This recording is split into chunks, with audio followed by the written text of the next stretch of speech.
مرضی سے نیکی اور بدی کا معیار قائم کر لیں، یہ ٹھیک نہیں ہے۔ اللہ کے رسول صلی اللہ تعالیٰ علیہ وسلم نے جو آئینہ ایک بندہ مومن کے لیے بنایا ہے، اس آئینے کو ہمیشہ برقرار رکھا جائے۔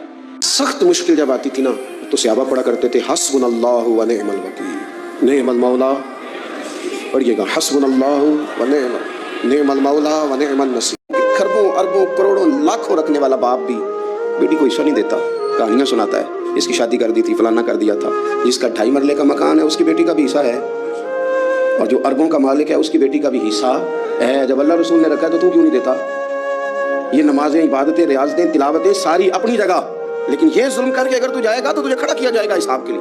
ارے زیادہ ساتھ ہوتے ہیں نا، غلطیاں بھی انہوں نے ہی کرنی ہوتی، جو آپ کے ساتھ نہیں انہیں آپ کو معاف بھی نہیں کرنا پڑتا۔ معاف کسے کرنا پڑتا ہے؟ معاف کسے کرنا پڑتا ہے؟ اپنے خادم کو۔ اگر آپ آفیسر ہیں تو اپنے ملازم کو۔ معاف کسے کرنا پڑتا ہے؟ اپنے بہن بھائیوں کو، رشتہ داروں کو، اہل خانہ کو۔ معاف کسے کرنا پڑتا ہے؟ اپنے شاگردوں کو، ارادت مندوں کو، دوست احباب کو، اپنوں کو معاف کرنا ہوتا ہے۔ کسی کے ساتھ آپ کا کئی دفعہ دوست آ جاتے ہیں، میں عمرے پہ جا رہا ہوں، کوئی غلطی ہوئی تو معاف کر دینا، تو میں کہتا ہوں مجھ سے آپ کیا معافی مانگیں گے؟ آپ ادب سے مل کے چلے جاتے ہیں۔ جن کے ساتھ آپ کا اٹھنا بیٹھنا ہے ان سے معافی مانگیں۔ جو زیادہ قریب رہیں گے غلطیاں بھی تو وہی کریں گے نا، جو روز مانتے ہیں، کسی وقت سستی بھی دکھاتے ہیں۔ تو معاف تو کرنا ہوتا ہے اپنوں کو۔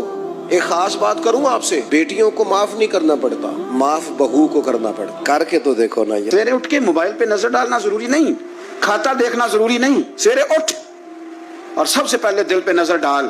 اگر تیرا دل بغض سے پاک ہے تو پھر انشاءاللہ تعالیٰ پیسے اگر آج تھوڑے بھی کمائے گئے تو نیند رات کو انشاءاللہ سکون کی اللہ عطا فرمائے۔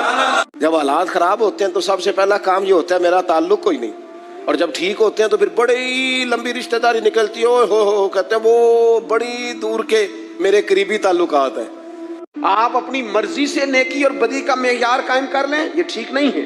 اللہ کے رسول صلی اللہ تعالیٰ علیہ وسلم نے جو آئینہ ایک بندہ مومن کے لیے بنایا ہے، اس آئینے کو ہمیشہ برقرار رکھا جائے۔